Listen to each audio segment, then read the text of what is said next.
భాగములో నుండి అపోస్తుల కార్యములు 2వ అధ్యాయము 42వ వచనాన్ని మనం చదవబోతున్నాం. 42 నుంచి 47 వచనాల వరకు మనం చదవబోతూ ఉన్నాం.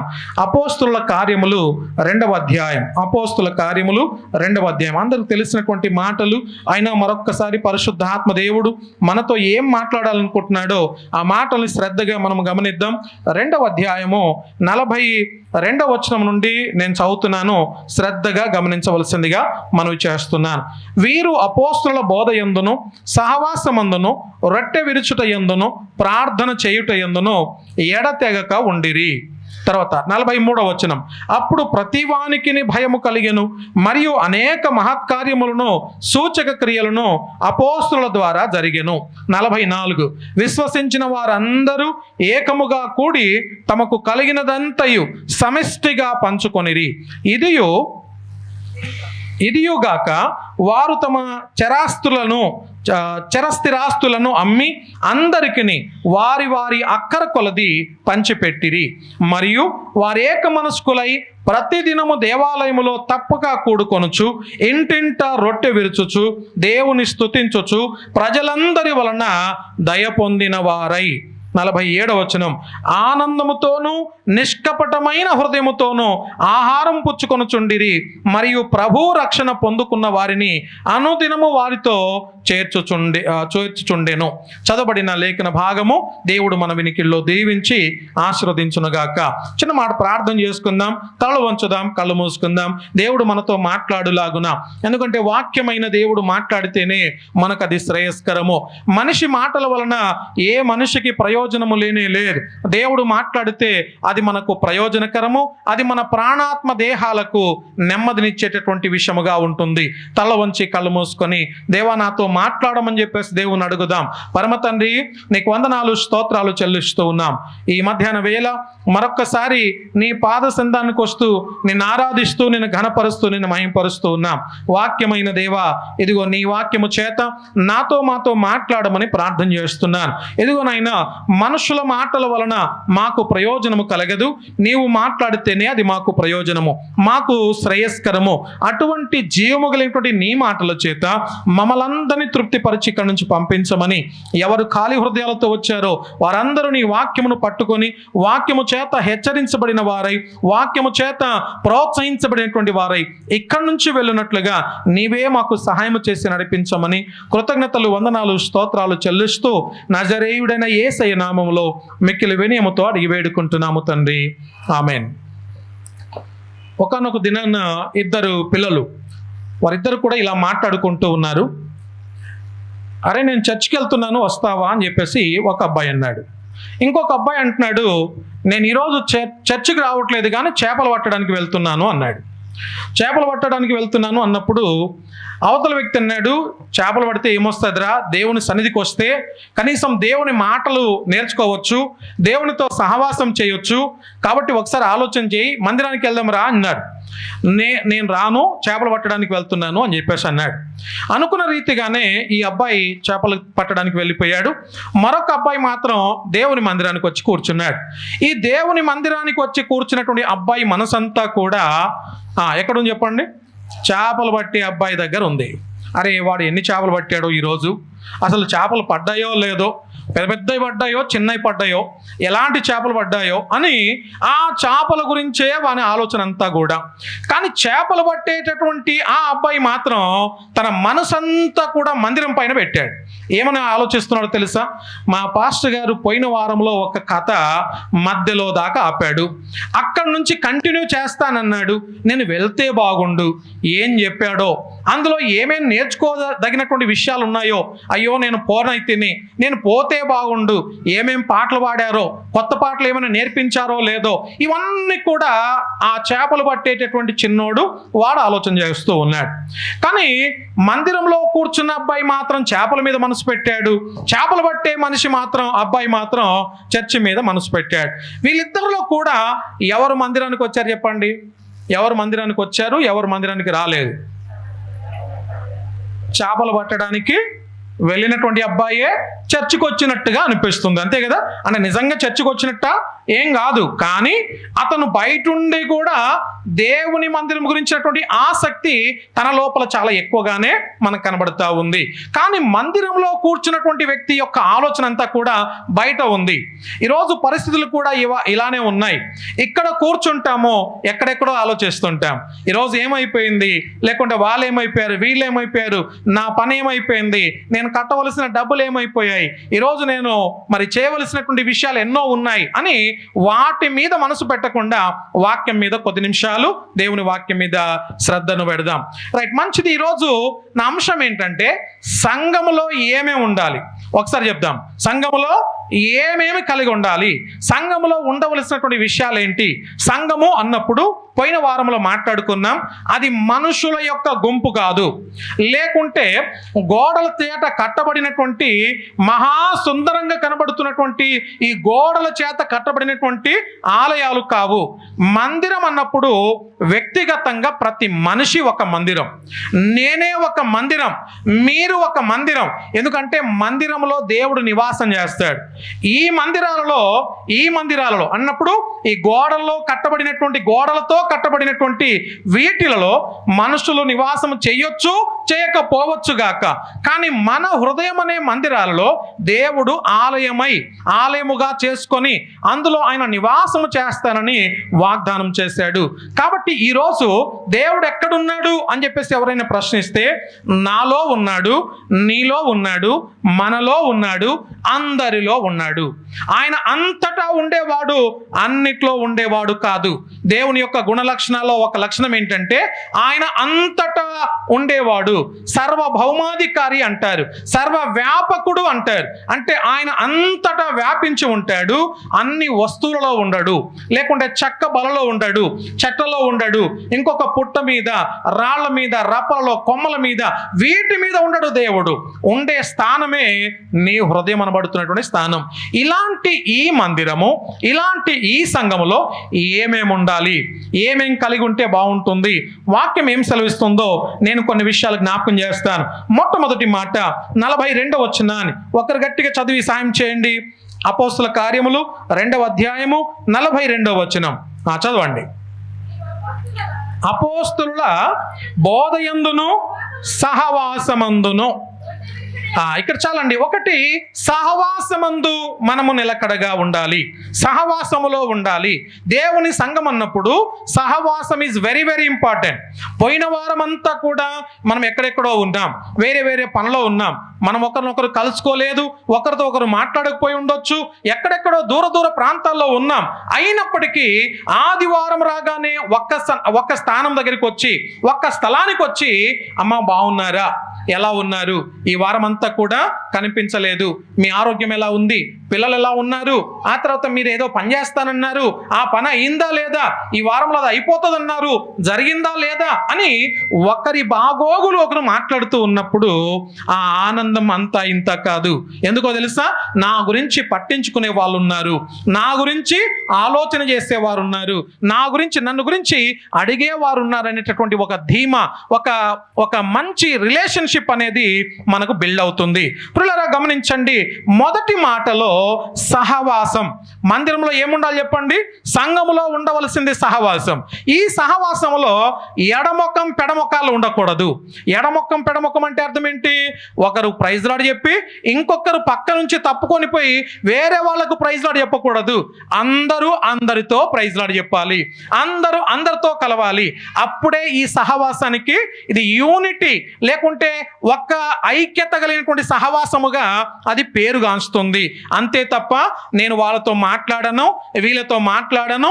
కొన్ని సంఘాలలో దేవుని మహాకృపను బట్టి మన చిన్న సంఘంలో అలాంటి పరిస్థితి రాలేదు, రాదు కూడా, నేను నమ్ముతూ ఉన్నాను. ఎందుకంటే వాక్యానికి భయపడేవారు ఎవరు కూడా ఇతరులతో మాట్లాడకుండా ఉండలేరు. ప్రతి ఒక్కరితో మాట్లాడతారు. అందుకనే ఇక్కడ రాయబడిన మాట ఏంటంటే సహవాసములో ఉండడం. సహవాసం అంటే ఫెలోషిప్ లో ఉండడం. మన చర్చ్ పేరు మీ అందరికి తెలుసు కదా, ద లైట్ హౌస్ ఫెలోషిప్. ఈ ఫెలోషిప్ అనే మాటకు అర్థం ఏంటంటే సహవాసములో నిలబడడం, సహవాసములో ఉండడం. ఎవరైనా కష్టంలో ఉన్నప్పుడు, వేదనలో, ఇబ్బందులో ఉన్నప్పుడు మేమున్నాం, మీకు సంఘముగా మీ కొరకు మేము ప్రార్థన చేస్తున్నాం, మీ అవసరతలో మేము ఖచ్చితంగా నిలబడతాం అని వారికి భరోసాని ఇవ్వడం అనేది ఈ యొక్క సంఘం యొక్క ప్రాముఖ్యమైన లక్షణం. కాబట్టి సంఘంలో ఉండవలసిన మొట్టమొదటి లక్షణం ఏంటంటే సహవాసము. చూడండి, అందరూ కలిసిమెలిసి చేస్తేనే ఏదైనా పని జరుగుతుంది. ఒక్కొక్కరుగా మనం చేసామనుకోండి అది ఎప్పుడూ జరగదు. చిన్నప్పుడు ఒక చిన్న స్టోరీ మనం నేర్చుకున్నాం, ఎంతమంది గుర్తుందో నాకు తెలియదు. ఈ స్టోరీ చెప్పిన తర్వాత మీరు ఒకవేళ వినిన వారైతే, ఆల్రెడీ ఈ స్టోరీ మీరు చదివినటువంటి వారైతే అవునవును నేను కూడా విన్నాను అన్నట్టుగా తల ఊపండి సరిపోతుంది. ఒకానొక దినాన్న ఐక్యమత్యమే మహాబలం. ఈ స్టోరీ పేరేం పేరు? ఐక్యమత్యమే మహాబలం. అంటే కలుసుంటేనే కలదు సుఖం, అలాంటిదన్నమాట ఆ టైటిల్. రైట్. ఈ ఐక్యమత్యమే మహాబలంలో తండ్రి ఉంటాడు, మరణ పడకలో ఉంటాడు. అంటే ఆయన ఇక ఆల్మోస్ట్ లాస్ట్ స్టేజ్ అనమాట, ఇంకా చనిపోతాడు కొంతకాలం అయితే. అలాంటి ఒక స్టేజ్లో నాన్నగారు ఉంటారు. ఇప్పుడు ఇతనికి 5 పిల్లలు ఉన్నారు. ఈ 5 పిల్లల్ని మరి ఆయన ఎవరు కూడా ఒకరితో ఒకరు కలిసి ఉండేవారు కాదు, ఎవరు కూడా ఒకరితో ఒకరు మంచిగా మాట్లాడుకునేవారు కాదు, ఎప్పుడు కూడా ఎడముఖం పెడముఖం లాగా ఉండేవారు. ఇలాంటి అన్నదమ్ములలో ఐక్యతను తీసుకొని రావాలని ఈ నాన్నగారి కోరిక. అది చివరి కోరికగా పెట్టుకొని ఆయన ఒక పని చేశాడు. ఏంటంటే, ఒరే నాన్న నువ్వు రారా అని చెప్పేసి పెద్దవాడిని పిలిచాడు. ఒక కట్టెల మోపు అంటే కట్టెలన్నీ కూడా ఒక దగ్గర పేర్చి ఒక మోపు లాగా చేసి ఆడ పక్కన పెట్టి, ఇప్పుడు దీన్ని ఇరగొట్టురా అని చెప్పేసి అన్నాడు. ఆ పెద్దవాడు ఎంత ప్రయత్నం చేసినా ఆ కట్టెల మోపుని ఇరగొట్టలేకపోయాడు. వెంటనే ఇతను, నాన్నగారు నేను చేయలేకపోతున్నాను అన్నాడు. అతను పక్క దొప్పుకోమన్నాడు. ఇక 4వ వాడిని పిలిచాడు, 3వ వాడిని పిలిచాడు, 2వ వాడిని పిలిచాడు, 1వ వాడిని పిలిచాడు. ఒకరి తర్వాత ఒకరు వచ్చారు, ఒక్కొక్కరుగా ఇరగొట్టడానికి చూశారు. ఎవ్వరి తరము కూడా కాలేదు. ఆ కట్టెల మోపుని ఇరగొట్టడం ఎవరి తరము కూడా కాలేదు. కానీ ఎప్పుడైతే ఈ తండ్రి ఆ 5 పిల్లల్ని ఒకటేసారి రమ్మని చెప్పేసి అన్నాడో, ఇప్పుడు మీరందరూ కలిసి రెడీ 1 2 3 అని అనగానే మీరు కట్టెల మోపును విరగొట్టండి అన్నారో, ఈ 5 వ్యక్తులు కూడా ఆ కర్రల మోపును అలా పట్టుకొని ఒక్కసారిగా ఇరగొట్టేశారు. అంటే చూడండి, ఇక్కడ 5 ఉన్నటువంటి ఐక్యమత్యం మాత్రమే కాదు, ఆ 5 ఉన్నటువంటి ఏకత్వం వలన అంత గొప్ప విషయాన్ని వారు సాధించగలిగారు. ఆ కర్రల మోపును వారు ఇరగొట్టగలిగారు. పిల్లరా గమనించండి, ఒక్కరుగా చేసే పని ఒంటరిగా ఉంటుంది, ఇద్దరుగా చేసే పని ఒక బలం కలిగి ఉంటుంది. ఇంకా 5 కలిసి పనిచేసే బలం అది మహాబలంగా మారుతుంది. ఈ 5 కూడా ఒకటేసారి ఇరగొట్టినందుకు ఆ కట్టెల మోపు కాస్త ఒక్కసారిగా వారు ఇరగొట్టగలిగారు. ఇందులో మనం చూస్తున్నాము సహవాసములో ఉండే గొప్పతనం ఏంటో మనం చూస్తున్నాం. అందరము కలిసి చేసే పని ఎలా ఉంటుందో మనం చూస్తూ ఉన్నాం. కాబట్టి ఈరోజు ఒక అంశాన్ని నేర్చుకుంటున్నాం. ఇక్కడ ఏంటంటే సహవాసం is very very important. Fellowship is more important. మనం ఎప్పుడైతే కలిసిమెలిసి ఉంటున్నామో, మనం ఎప్పుడైతే కలిసి ప్రార్థన చేస్తామో, కలిసి మనము దేవుని సన్నిధికి వస్తామో, కలిసి మనము దేవునిలో గోజాడుతామో, దేవుడు అద్భుతాలు చేసేవాడు. దేవునికి స్తోత్రం చెప్దాం ఒకసారి చేతులెత్తి. హల్లెలూయా. దేవునికి మహిమ కలుగును గాక. ఇది మొదటి మాట. ఇక 2వ మాటను చూద్దాం. అదే 42వ వచనంలో మనం చూస్తే చూడండి ఒకసారి. వీరు అపోస్తుల బోధ యందును, సహవాసమందును, రొట్టె విరుచుట యందును, ప్రార్థన చేయుట యందును ఎడతెగక ఉండిరి. ఇక్కడ 2వ మాట మనం చూస్తే వాక్యమందు వారు నిలిచి ఉన్నారు అని రాయబడింది. బోధ అంటే వాక్యం, రైట్. వాక్యములో వారు నిలిచి ఉన్నారు. వాక్యానికి ఎంత ఇంపార్టెన్స్ అని చెప్పేసి అంటే, ఏది ఉన్నా లేకున్నా వాక్యం ఒక్కటి ఉంటే నీకు అన్నీ ఉన్నట్టే. వాక్యాన్ని తల కింద పెట్టుకోవడానికి అది దానికోసము కానే కాదు. కొంతమంది వాక్యాన్ని ఏం చేస్తారు, బైబిల్ తీసుకొని తలల కింద పెట్టుకుంటారు, పీడ కళ రావద్దు అని చెప్పేసి, లేకుంటే దయ్యాల కళలు రాకూడదు, నేను హ్యాపీగా నిద్రపోవాలి అనుకొని బైబిల్ తీసుకొని తల కింద పెట్టుకునే వాళ్ళు ఉంటారు. అలాంటి వారి కోసం కాదు ఈ మాట. వాక్యానికి విలువ ఉన్నది తల కింద పెట్టుకునేటటువంటి రీతి కాదు. అందుకని అంటారు head knowledge, heart knowledge. Head knowledge అంటేనేమో మన కేవలం తలకు మాత్రమే సంబంధించింది.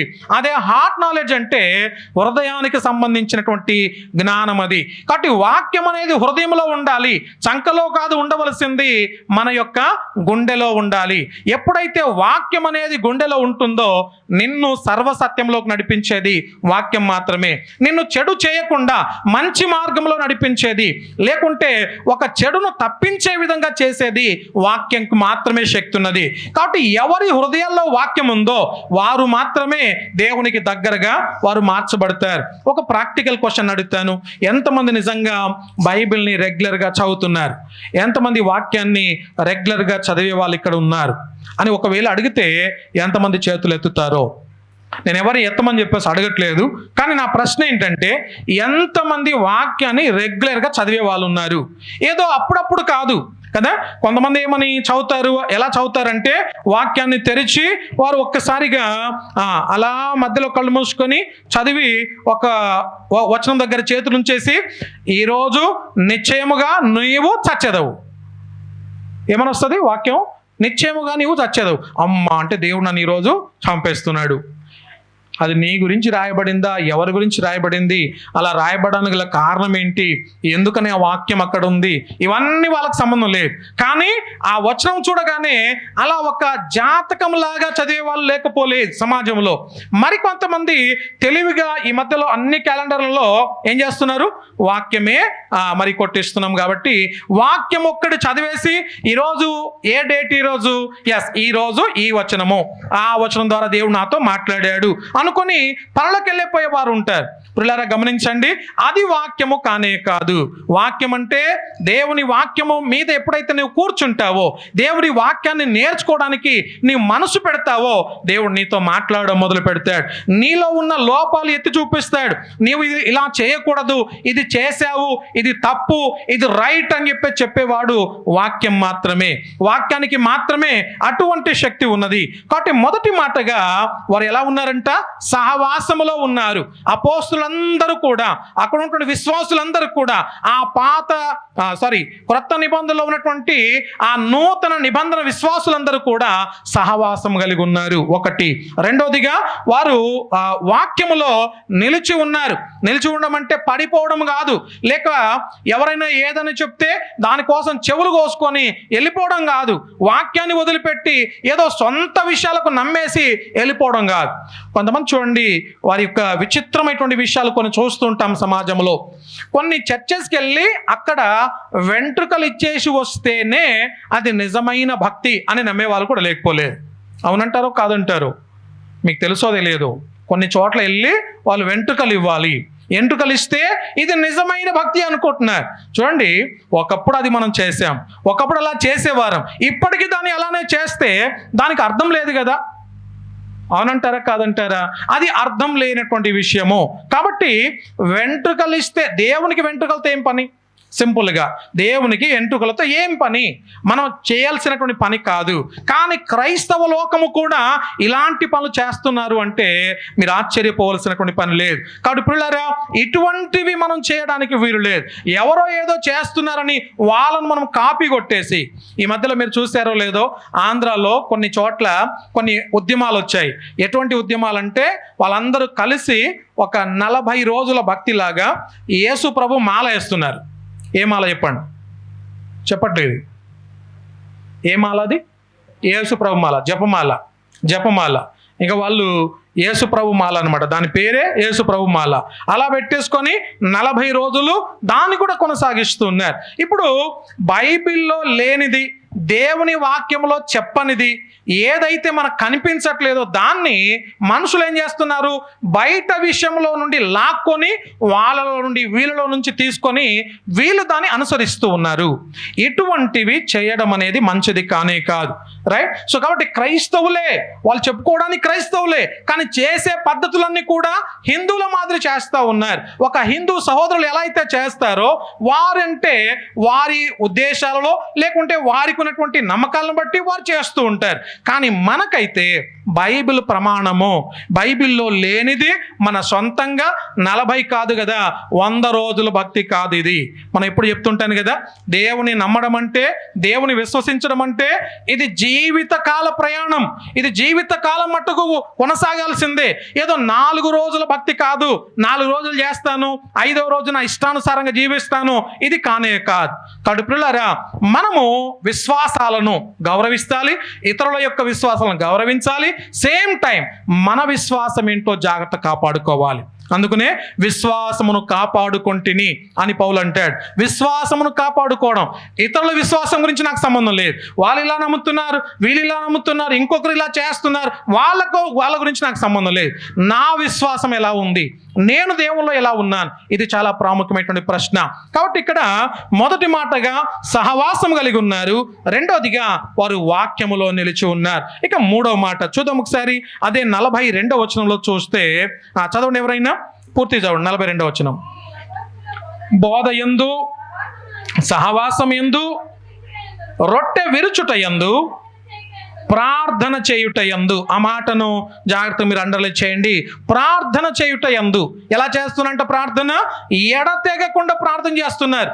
ఏదో నామమాత్రపు ప్రార్థనలు కావు ఇవి. ఏదో టైం పాస్కు కొద్ది నిమిషాలు చేసే ప్రార్థనలు కాదు. కొంతమందికి ప్రార్థనలు వారి భోజనాల దగ్గర చేసేటటువంటి ప్రార్థన లాగానే అన్ని చోట్ల కూడా అదే ప్రార్థన చేస్తుంటాం. కొన్ని ఇండ్లలో పోయినప్పుడు కూడా అన్నాన్ని ముందు పెట్టుకొని, దేవానికి స్తోత్రం, ఈ అన్నం ఇచ్చినందుకు వందనాలు, లేని వారికి దయచేయండి, యేసు నామములో ఆమేన్ అని చెప్పినటువంటి రీతిగానే ఇండ్లలో కూడా అదే ప్రార్థనలు చేసే అలవాట్లు అయిపోతాయి కొన్ని. ఎవరైనా ప్రార్థన చేయమంటే దేవానికి వందనాలు, ఈ ఆహారం ఇచ్చినందుకు వందనాలు అంటే ఎలా ఉంటుంది? మరి నా గురించి ప్రార్థన చేయమంటే అన్నం గురించి ప్రార్థన చేస్తున్నారు అనుకోరా? కాబట్టి అలవాటు ప్రార్థనలు వద్దు, అలవాటు ప్రకారంగా చేసే ప్రార్థనలు వద్దు. ఎటువంటి ప్రార్థనలు? ఎడతెగనటువంటి ప్రార్థన, అది కూడా అందరూ కలిసి చేసే ప్రార్థన. ఇందులో శక్తి ఉంది అని దేవుని వాక్యం సెలవిస్తూ ఉంది. కాబట్టి ప్రియులారా, ఎప్పుడైతే మనము కలిసి చేసే ప్రార్థన సహవాసముతో చేస్తామో, తర్వాత అందరము కలిసి మనం ప్రార్థన చేస్తామో, అందులో శక్తి దాగి ఉంది అనే విషయాన్ని మర్చిపోవద్దు. అది మూడవ మాట. ఇక నాలుగవ మాట 46వ వచనం చదువుదాం ఒకసారి. 46వ వచనం చదవండి ఎవరైనా. మరియు వారు ఏక మనస్కులై ప్రతి దినము దేవాలయములో కూడుకొనుచు, ఇంటింట రొట్టె విరుచుచు, దేవుని స్తుతించుచు, ప్రజలందరి వలన దయ పొందిన వారై. ఇక్కడ చాలండి. మనం చూస్తే 4వ అంశం ఏంటంటే, వారందరూ కూడా ఏక మనసుతో ఉన్నారు. ఏక మనసుతో ఉన్నారు. ఫర్ ఎగ్జాంపుల్ అనుకుందాం, ఇక్కడ నిలబడి ఒక సహోదరి లేక ఇక్కడ నిలబడి ఒక సహోదరుడు ప్రార్థన చేస్తున్నాడు. వారు ప్రార్థన చేస్తున్నప్పుడు పెద్ద చేసిండ్లే ప్రార్థనలా, పెద్ద చేసాడులే ప్రార్థన, ఆయన ప్రార్థనే గ్రేటా, ఆయన చేస్తేనే ప్రార్థన, నేను చేస్తే ప్రార్థన కాదా అని మనం ఒకవేళ ఆ ప్రార్థనకు ఆటంకంగా అడ్డుగా నిలబడ్డాం అనుకోండి, అది ఏక మనసుతో చేసే ప్రార్థన కాదు. ఎప్పుడు ఏక మనసుతో చేసే ప్రార్థన అవుతుంది? ఒకరు నిజంగా ప్రార్థన చేస్తున్నప్పుడు ఆ ప్రార్థనలో మనం ఏకీభవిస్తే, అవును దేవా, ఆమేన్, నిజంగా జరిగించండి, అలా జరుగునుగాక అని మనం ఎప్పుడైతే ఏకీభవిస్తూ వారితో మనం కలిసి ప్రార్థన చేస్తామో, అదేమవుతుంది అంటే కలిసి చేసే ప్రార్థన, ఏక మనసుతో చేసే ప్రార్థన. ప్రియులారా, జాగ్రత్త గమనించండి. ఏక మనసుతో ఉండి చేసే ప్రార్థనలో చాలా అద్భుతాలు జరుగుతాయి. ఎరికో గోడలు కూలిపోవడానికి గల కారణం వారు ఏక మనసుతో ఉన్నారు. అంత మాత్రమే కాదు, ఒక యెరూషలేము కోట గోడలు, యెరూషలేము యొక్క గుమ్మాలు పడిపోయినప్పుడు నెహెమ్యా ఎప్పుడైతే ఇశ్రాయేలు ప్రజలందరి సహాయం తీసుకొని ఆయన గోడలు కడుతూ ఉన్నారో, వారందరూ ఏక మనసుతో ఉండి ఆ గోడలు కట్టగలిగారు అని చెప్పేసి రాయబడింది. కాబట్టి ఏక మనసులో ఉన్నటువంటి గొప్పతనం ఏంటంటే, జరగదు అనుకున్నటువంటి పనిని కూడా జరిగించవచ్చు, మనం చేయవచ్చు. ఎప్పుడంటే ఏక మనసు, ఏక ఆత్మతో మనము పని చేసినప్పుడు. అది 4వ మాట. ఇక 5వ మాట అదే 46వ వచనంలో ఉంది. దేవుని స్తుతించే వారిగా మనం ఉండాలని దేవుడు కోరుకుంటూ ఉన్నాడు. ప్రతి విషయంలో కూడా దేవుని స్తుతించడం. మీరు చెప్పండి, ప్రభువైన యేసుక్రీస్తు వారు 5 రొట్టెలు 2 చిన్న చేపలు పట్టుకొని సుదీర్ఘమైన ప్రార్థన చేశాడు, అవునా కాదా? సుదీర్ఘమైన ప్రార్థన అంటే చాలా పొడుగాటి ప్రార్థన, చాలా పెద్ద ప్రార్థన చేశాడు అని నేను అంటున్నాను. ఎంతమంది ఒప్పుకుంటున్నారు? కరెక్టా కాదా? ఎవరు చెప్తారు? ఎటువంటి ప్రార్థన చేశాడు? ప్రార్థన చేశాడు అసలు? ఫస్ట్ ఆఫ్ ఆల్ ప్రార్థన చేశాడా? ప్రార్థన చేయలేదు. కృతజ్ఞతాస్తుతులు చెల్లించాడు. అంటే ఏంటి? ఉన్నదాన్ని బట్టి దేవునికి వందనాలు చెప్పడం. లేనిది కాదు, ఉన్నదాన్ని బట్టి దేవునికి వందనాలు చెప్పడం. అద్దం ముందు నిలబడి, ప్రభువా నేను ఇలా ఉన్నాను, దాన్ని బట్టి నీకు వందనాలు. ఇంకొకరు నాకంటే బాగున్నారు అని చెప్పేసి అనుకొని వాళ్ళలాగా నేను లేను అని చెప్పేసి మనం బాధపడవద్దు. దేవుడు నీకు ఒక మంచి రూపాన్ని ఇచ్చాడు, ఆయన సారూప్యతనిచ్చాడు. ఆయన నీలో ఆయనను చూసుకోవాలని చెప్పేసి ఆశపడుతున్నాడు. ఆ రూపం కలగాలి అంతే తప్ప ఈ బాహ్య రూపం కాదు, దీని గురించినటువంటి ఆలోచన కాదు. కాబట్టి ప్రియులారా, మనలో యేసు ప్రభు వారి యొక్క రూపం ఉంది. ఒకవేళ ఒక వ్యక్తి ఇంకొక వ్యక్తిని ద్వేషిస్తున్నాడు, దూషించాడు, లేకుంటే తక్కువ చూపు చూశాడు అంటే యేసు ప్రభు రూపాన్ని వాళ్ళు తక్కువ చేస్తున్నట్టు, నీలో ఉన్న యేసయ్యను వాళ్ళు తక్కువ చేస్తున్నట్టు. కాబట్టి ఈ మాటలు మీరు గమనిస్తూ ఉండండి, జాగ్రత్త గమనించండి. వారు ఏకాత్మతో కలిసి ప్రార్థన చేశారు. అంత మాత్రమే కాదు, వారు దేవుని స్తుతించేవారుగా ఉన్నారు. ఈరోజు మనమందరం కూడా దేవుని స్తుతిస్తున్నామా లేదా? ఏ అంశాల కొరకు దేవునికి వందనాలు చెల్లిస్తూ ఉన్నాం? దేవా నాకు ఇచ్చిన ఆరోగ్యాన్ని బట్టి నీకు వందనాలు. ఎప్పుడైనా మీ భర్తను గురించి, దేవా నాకు ఒక మంచి భర్తనిచ్చారు నీకు వందనాలు అని చెప్పగలిగారా? ఒక మంచి భార్యనిస్తే దేవుడు మంచి భార్యను బట్టి దేవానికి వందనాలు అని చెప్పగలుగుతున్నామా? మనము ఏక మనస్కులై ప్రార్థన చేయాలని చెప్పేసి నేర్చుకుంటున్నాం. అదే ఏక మనసు ఏక తాత్పర్యముతోటి మనమందరము కూడా దేవుని స్తుతించబద్దులమై ఉన్నాం. కాబట్టి ప్రియులారా, మనము దేవుని స్తుతించగలుగుతున్నామా? ఉన్నదాన్ని బట్టి దేవుని స్తుతిద్దాం, లేని దానికోసం కాదు. నాకు ఫ్లైట్ లేదు, నాకు బస్సు లేదు, కార్ లేదు, నీకు ఏముందో దాన్ని బట్టి వందనాలు చెప్పు first. Okay, what you have, దాన్ని బట్టి దేవా I really thank you lord for this what I have, what you gave. నువ్వేదైతే ఇచ్చావో, ఏదైతే నేను కలిగి ఉన్నానో దాన్ని బట్టి నీకు వందనాలు ప్రభు అని చెప్పండి. ఆటోమేటికలీ లేనిది కూడా తగిన సమయమందు ఆయన ఇచ్చి మిమ్మల్ని హెచ్చిస్తాడు. కాబట్టి అది 5వ సంగతి. ఇక 6వ సంగతిని దయచేసి గమనించండి. 47వ వచనం చదువుదాం. చివరి మాటలు 47వ వచనాన్ని మనం చదువుదాం. ఆనందముతోనూ నిష్కపటమైన హృదయముతోనూ ఆహారము పుచ్చుకొనుచుండిరి, మరియు ప్రభు రక్షణ పొందుచున్న వారిని అనుదినము వారితో చేర్చుచుండెను. ఇక్కడ 47వ వచనంలో చూస్తే నిష్కపటమైన హృదయము కలిగి ఉండాలి. ఎలాంటి హృదయం అంట? నిష్కపటమైన హృదయం. ఎవరికుంటా చెప్పండి? నిష్కపటమైన హృదయం అంటే మీకు ఎవరు గుర్తొస్తారు? అంటే హృదయంలో కపటం లేకపోవడం. ఎవరికి ఉండదు? చిన్నపిల్లలకు. కరెక్ట్ కదా? చిన్నపిల్లలకు ఎటువంటి ద్వేషాలు ఉండవు. వాళ్ళు ఇప్పుడే కొట్లాడుకుంటారు, అప్పుడే అలా కలిసిపోతారు. వీళ్ళిద్దరు కొట్లాడేది ఆ తల్లిదండ్రులు చూస్తారు.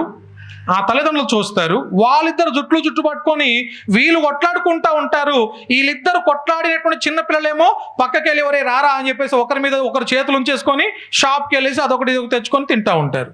ఈ తల్లిదండ్రులేమో ఇక్కడ మీ కొడుకు మా కొడుకు మీరు ఇట్లా అన్నారు ఇవన్నీ కూడా ఎప్పుడెప్పుడో పాతయి 1947 నుంచి వచ్చిన గొడవలన్నీ కూడా తీసి ముందు పెట్టుకుంటారు. ఇక్కడ గమనించాలి మనం, ఏక మనసు లేకపోతే సమస్యనే, ఏక తాత్పర్యం లేకపోయినా సమస్యనే. అయితే వీళ్ళు నిష్కపటమైన హృదయంతో ప్రార్థన చేస్తున్నారు, నిష్కపటమైన హృదయంతో వారు కలిసి ఉన్నారు. ప్రియులారా, దేవుని సంఘముగా మనమందరము కూడా అటువంటి మనసే కలిగి ఉండవలసిన వారమై ఉన్నాం. మన మనసు కూడా నిష్కపటమైనదిగా ఉండాలి. చిన్నపిల్లల హృదయం లాంటి హృదయాలు మనకు ఉండాలి. అందుకని యేసు ప్రభువు అన్నారు, ఇలాంటి వారిదే పరలోక రాజ్యం. ఈ చిన్న వారిలో ఒకరైనా నశించి నరకానికి వెళ్ళడం దేవుని చిత్తము కాదు. అయితే ఇటువంటి వారిదే దేవుని రాజ్యం అని చెప్పేసి నా చిన్నతనంలో సండే స్కూల్లో మాకు టీచర్ నేర్పించారు. అవును కదా? కాబట్టి చిన్న పిల్లల వంటి మనసు ఎవరిలో ఉంటుందో వారందరూ దేవుని రాజ్యానికి వారసులు అవుతారు. ఒకవేళ మనం క్షమించలేనటువంటి శత్రువులు కొంతమంది ఉంటారు, వారిని మనం ఎట్టి పరిస్థితుల్లో క్షమించలేం. కానీ అటువంటి వారిని కూడా క్షమించే మనసు మనకు రావాలి.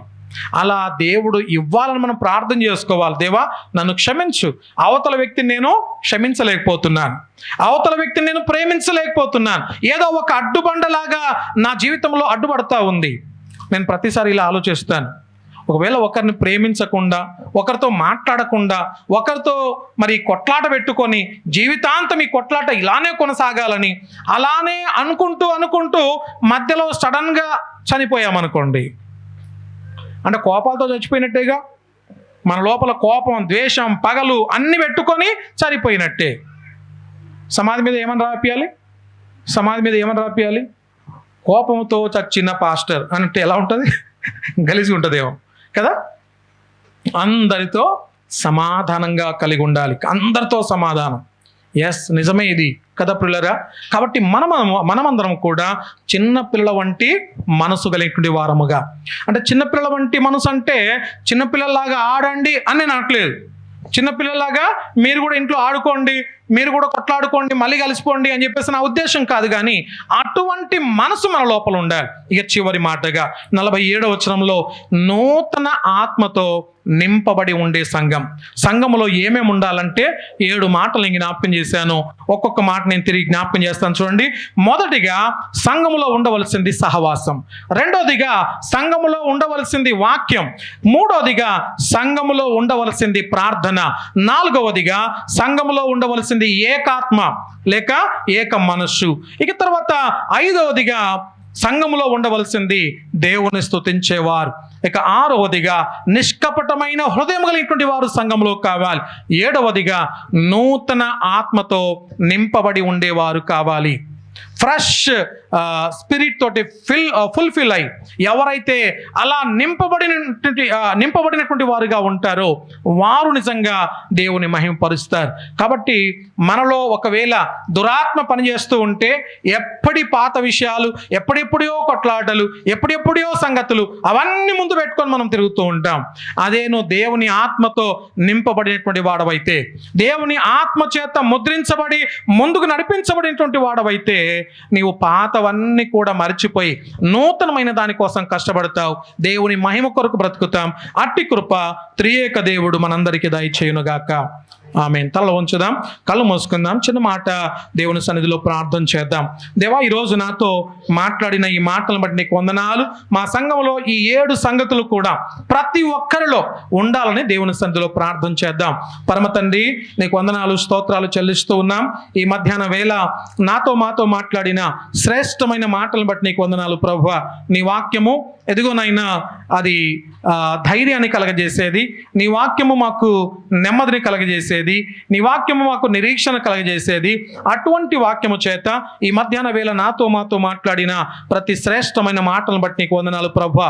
ఎదుగునైనా విన్నటువంటి వారిని బట్టి నీకు వందనాలు, భవిష్యత్తులో వినబోయే వారిని బట్టి నీకు వందనాలు. ఈ మాటల చేత మాలో మేము ఎదుగోనైనా నెమ్మది కలిగినటువంటి వారమై, ఎదుగో లోకానుసారమైనటువంటి విషయాల మీద మనసు ఉంచక, ఎదుగో పనికి రానటువంటి సంగతుల పైన మేము కాలవ్యాపన చేయకుండా పనికొచ్చేటటువంటి ఎదుగో నీ వాక్యము పైన, ఎదుగో నీ యొక్క మహిమ కొరకు మేమందరం బ్రతకడానికి నీవే మాకు సహాయం చేయమని కృతజ్ఞతలు చెల్లిస్తూ ఈ 7 సుగుణాలు, ఈ 7 లక్షణాలు మా సంఘములో ఎదుగునైనా నిన్ను నమ్మినటువంటి సార్వత్రిక సంఘముగా ఉన్నటువంటి ప్రతి ఒక్కరిలో దయచేయమని కృతజ్ఞతలు చెల్లిస్తూ నజరేయుడైన యేసయ్య నామములో మిక్కిలి వినయముతో అడిగి వేడుకుంటున్నాము తండ్రి. ఆమేన్. ఒక ఆశ ఉందయ్యా, నా కోరిక తీర్చయ్యా, నా మనవిను యేసయ్యా, ప్రత్యుత్తరమిమ్మయ్యా. ఒక ఆశ ఉందయ్యా, నా కోరిక తీర్చయ్యా, నా మనవిను యేసయ్యా, ప్రత్యుత్తరమిమ్మయ్యా. యవన కాలమందు నీ కాడి మోయగా, బలమైన వెల్లుగా నన్ను మార్చవా. యవన కాలమందు నీ కాడి మోయగా, బలమైన వెల్లుగా నన్ను మార్చవా. ఒక ఆశ ఉందయ్యా, నా కోరిక తీర్చయ్యా, నా మనవిను యేసయ్యా, ప్రత్యుత్తరమిమ్మయ్యా. ఒక ఆశ ఉందయ్యా, నా కోరిక తీర్చయ్యా, నా మనవిను యేసయ్యా, ప్రత్యుత్తరమిమ్మయ్యా. యోధుల రక్షణకై రాజు శాసనము మార్చి,